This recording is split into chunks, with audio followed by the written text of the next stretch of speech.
ਦਿਓ ਇਹਨੂੰ ਠੋਕੋ ਨੀਂਦ ਦੀ ਗੋਲੀ ਭਾਈ। डिप्रैशन और डिप्रैशन कोई एडी वड्डी मर्ज नहीं। अगर दिमाग कम करे ना तुहाडा हले भी तो भाई ये 100% इलाज ये पहले दिन ही नींद आ जाती है बगैर अंग्रेजी दवाई खाण तो बगैर। पर इन्ना टाइम कित्थे, अहां दे टाइम गुजारना सिर्फ मशूक नाल या आवारापन दे विच या असीं नैट ते बकवास जी वीडियो वेख के। सानू चाहिदा छेती तबखीरे मेदा लोहे वांगू कम करदा मालक दी रहमत नाल। इंसान हशाश बशाश खुश यारां दोस्तां च भी घर दे अंदर भी ये बीमारी इतनी खतरनाक है। अस्सलाम वालेकुम वरहमतुल्लाहि वबरकातुहू। अज दी वीडियो हराम मगज़ दे अंदर सोजिश दा हो जाना, दिमागी खुशकी, डिप्रैशन जिन्होंने कहा जाता है। इलामात भी बयान होएगी, मुकम्मल परहेज़, मुकम्मल दवाई, मुकम्मल तशखीस की जाएगी। अगर इस वीडियो में तुसीं मुकम्मल देख लेंदे जे, वॉच कर लेंदे जे तो इंशाअल्लाह मालक की रहमत नाल कदे भी कोई भी गलत दवाई इस्तेमाल करने की तुहानूं ज़रूरत नहीं पेगी। पहली तो बात यह कि डिप्रैशन का नाम ही गलत है। इस मरज़ का नाम चूनवेना। हराम मगज़ के अंदर सोजिश का हो जाना, शरियाना के अंदर खून की बरपाई भरपूर तरीके नाल खून पहुँच नहीं पाता। दिमाग की खुशकी जिहड़ी है इंसान नूं चूनवेने मरज़ के अंदर धकेलन वास्ते पूरी कोशिश भी करती है और मरीज़ जाता भी है। इस खाने के अंदर जदों मरीज़ आ जाता है फिर कई तरीके दीयां अलामात उन्होंने महसूस होंदियां ने। मिसाल के तौर पर सब तो पहला तो पेट के अंदर गैस, खादा पीता मुकम्मल तरीके नाल पचना ना, बहुत ज़्यादा कब्ज़दा रहना, पट्ठियां का खिंचाव, ज़हनी तनाव, दिमाग के अंदर दर्द रहना और मरीज़ समझदा है कि मेरे राइट या दूसरी तरफ जानब दर्द हो रही है। हुंदी है दर्द दिमाग दी है, शोर भी दिमाग के अंदर हुंदा है, लेकिन मरीज़ ये गल समझदा है कि मेरे कन दे विच शोर है। डॉक्टर को जांदा है, फंगस का बथेरे स्यापे करता है, कन सफाई करवाता वगैरह वगैरह। डॉक्टर भी कहते हैं फंगस है। अगर फंगस है तो फंगस ठीक भी तो होनी चाहिए है ना। लेकिन असल प्रॉब्लम ये वे कि दिमाग 630 ग्राम के अंदर एक छोटा मगज़ होंदा है जिहदा टोटल हरारत 325% होंदी है। इहदा वज़न जिहड़ा वे 145 ग्राम होंदा वे। इहदे अंदर 2 छोटे छोटे पट्ठे और खास करके 343 नाड़ां होंदियां ने। इहदियां एक नाड़ का खुश्क हो के जम जाना, खून का बहाव उत्थे ना पहुँचना। अगर सज्जे पासे वे तो सज्जे पासे कन च शोर होना शुरू हो जाता है, अगर खब्बे पासे की नाली है तो खब्बे पासे शुरू हो जाता है। इहदी अलामत तबखीरे मैदा वे, जिगर का सफराव वे, हथ पैर गर्म रहने, सुने रहने, चेहरे ते एक अजीब जी दासी खुदकुशी करन नूं दिल करता है। यारां च बंदा बहिंदा नहीं, तन्हाई पसंद हो जाता है। शोर उन्होंने बिल्कुल चंगा नहीं लगता, उदासी जी उन्होंने इंज महसूस होंदा है कि जैसे कि हुण भी क्यामत आने वाली है। इन्ना क डर उन्होंने रहिंदा है, खौफ रहिंदा है कि यह जहाज़ उपरों दी गुजरिया मेरे ते डिग जाएगा, बंब चलिया, पटाका चलिया, बंब की आवाज़ समझेगा। एक गल उहदा ज़हन गरारी उत्थे फस जाएगी, वो गल भुल नहीं सकता। ये बहुत एक खतरनाक मर्ज़ है चूनवेना।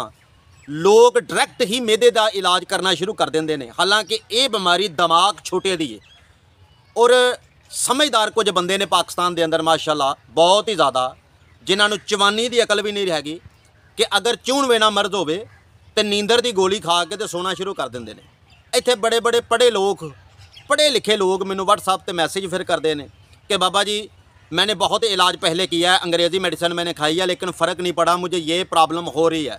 कि बेवकूफ़ा मैं 2500 वीडियो बना चुके हैं कि डिप्रैशन चूनवेने का इलाज अंग्रेज़ी मेडिसिन च है ही नहीं। ये सिम्पटम सिर्फ मेडिसिन दबाती है, मार के बाहर नहीं कटती। मसला दिमाग का है, दवाई बंदे मैदे दी खा रहे हैं। होया ना फिर अकलमंदी का काम। ऐसे अकलमंद भी, अकलमंदी का साडा इत्थों हिसाब ला लो कि पैक च हाँ वो लाना अल्लाह सच्चा जानदा है, जिहदे विच MB बहुती होवे ते पैसे खर्चा घट होवे। ये साडी अकल काम करदी है, ठीक है। लेकिन दिमाग की दवाई खान लग्या साडा ज़हन काम नहीं करता। कुछ लोग तो एंटीबायोटिक खाते हैं तो दिमाग खुश कर पेंदे ने। बथेरियां बीबियां डिलीवरी तो बाद या किसी का गला ही खराब या छाती का मसला बनया, एंटीबायोटिक अन्नेवाह दे दी है डॉक्टर साहब ने, बाद दिमाग खुश्क हो गया, लो जी सारी उम्र चूनवेने दे विच गुजारे, बाद बेचारी रोंदी रहिंदी है। ये डॉक्टरों नूं भी मेरा ऐलान है और रब रसूल का वास्ता भाई अताई जिहड़े डॉक्टर ने वो डायरैक्ट ही एंटीबायोटिक डोज ना दे दिया करो, कुछ खुदा का खौफ करो, कम से कम तशखीस करो। जिहड़ा बंदा तशखीस नहीं कर सकता उन्हें इलाज की करना है, घटा बिल्कुल नहीं कर सकता। इलाज तशखीस है, डॉक्टरों का तशखीस के नाल काम ही कोई नहीं हैगा।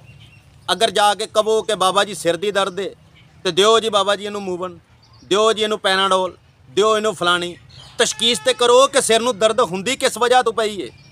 सिर दी दर्द दीयां 3 अलामतां हुंदियां ने, स्टैकी, मदावी ते उजलाती। किस वजह तो में अगर गैस की वजह तो हो रही है तो गैस खत्म करो, सिर दर्द भी हट जाए। लेकिन नहीं, पैनाडोल खवानी है लाजमी। पैनाडोल खवावांगे तो अगों को मसला बनेगा तो साडा कस्टमर बनेगा।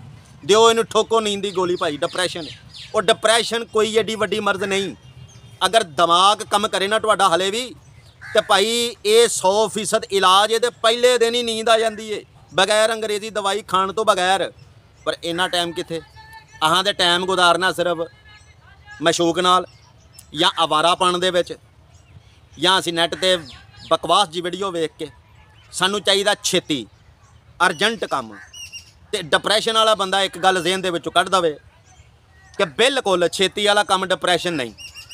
जिहड़ा चून वेना मर्द है ना, पहले दिन नींद आती है, चिड़चिड़ापन खत्म हुंदा है, गुस्सा खत्म हुंदा है, खुदखुशी के ख्याल खत्म हो जाते हैं, वस वसे जड़े आते हैं, ज़हनी तनाव खचाओ खत्म हुंदा है, गैस खत्म हो जाती है, पेट के अंदर दर्द खचाओ खत्म हुंदा है, हवा जिहड़ी बनती है, पेट के अंदर गोले जड़े रहिंदे ने, दिमाग नूं चढ़दी है गैस से खत्म हुंदे ने, पट्ठियां दा खचाओ खत्म हो जाता है, कन्न च दिमाग च जिहड़ा शोर हुंदा है, टिक टिक छां छां छूं छूं सीटी की आवाज़ ये खत्म हो जाती है। हत्थ पैर दियां जिहड़ियां तलियां सड़दियां जिहड़े ठंडे हुंदे ने ये ठीक हो जाते हैं। हड्डियां दा तनाव खचाओ, पट्ठियां दा खचाओ खत्म हुंदा है, हड्डियां च दर्द खत्म हो जाती है, सीने च जिहड़ी दर्द रहिंदी है अलहमदुलिल्लाह खत्म हो जाती है। और जलन, गैस, तजाबियत, गैस डबल जिन्हों कहा जाता है मुकदी है। तबखीरे मैदा लोहे वांगू कम करदा मालक की रहमत नाल। इंसान हशाश बशाश खुश, यारां दोस्तां च भी, घर के अंदर भी। ये बीमारी इतनी खतरनाक है कि अगर बच्चे कोल होण, इंसान बच्चों तो आवादार हो जाएगा, वाइफ तो हो जाएगा। अगर वाइफ नूं भी शोहर नूं टाइम नहीं दे सकती, बंदे नूं भी बीवी नूं टाइम नहीं दे सकता, क्यों कि ये मर्ज ही दिमाग दी है। इंसान का दिमाग इस मर्ज के अंदर जो कब्जे दे विच ये मर्ज कर लेंदी है, इंसान बिल्कुल थोथल हो जाता है। ऐसा मरीज नूं नहीं पता लगता की खादा है, की खाना है, कदों सुता कदों जाग्या, किते जाना है 8 बजे उन्हें जाना तो जहन चों निकल जाएगा। यार दोस्त बिल्कुल चंगे नहीं लगते, बेहिसी कम सासे या खास करके बिल्कुल दुनिया वीरान लगनी, उदासी जी छाई रहनी। इंज दिल करना जिवें मैं मर जावां, इंज दिल करे कि जिवें मेरे ते बंब डिग जाना है। बहुत वड्डी परेशानी आने वाली है। ऐसे मरीज़ कई अलामत उजलाती च अगर जान, पखाना करनगे सख्त, बहुत मुश्किल स्टोन पास होएगा।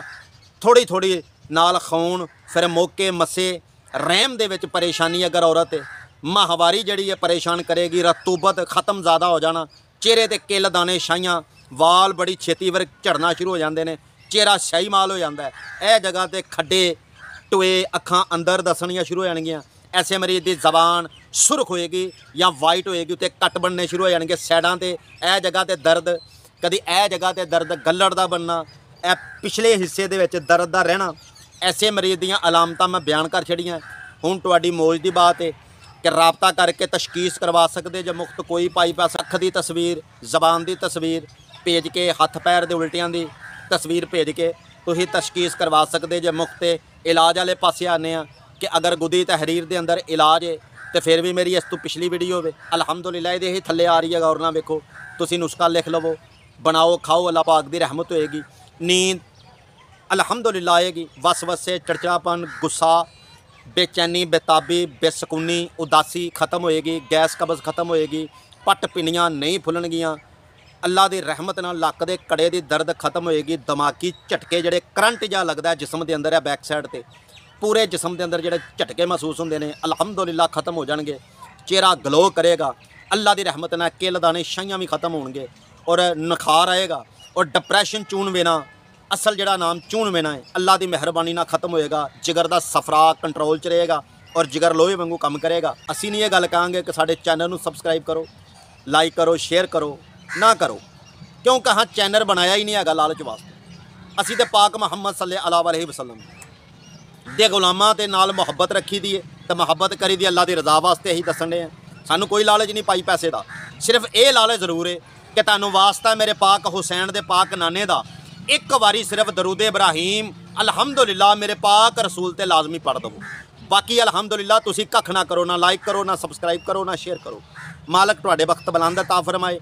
आपकी खिदमत में हादर हकीम मोहम्मद आमिर अल मरूफ बाबा जी सन्यासी सरकार। अगर आपको मेरा व्हाट्सअप नंबर चाहिए तो साथ आ रहा है, तशखीस करवाना चाहें तो हज़ार बिस्मिल्लाह। मिलते हैं इसी तरह एक अगली वीडियो में मालूमात लेकर। अल्लाह ने चाहा, मेरे मौला पैंतन पाक का हुक्म हुआ था। और ख़ास करके यही नुस्खा जो आइस बहुत ज़्यादा पीते हैं ना, जो आइस के नशे में आके चून वेने में आ चुके हैं, यही नुस्खा आपने इस्तेमाल करवाना है। अल्लाह निगहबान।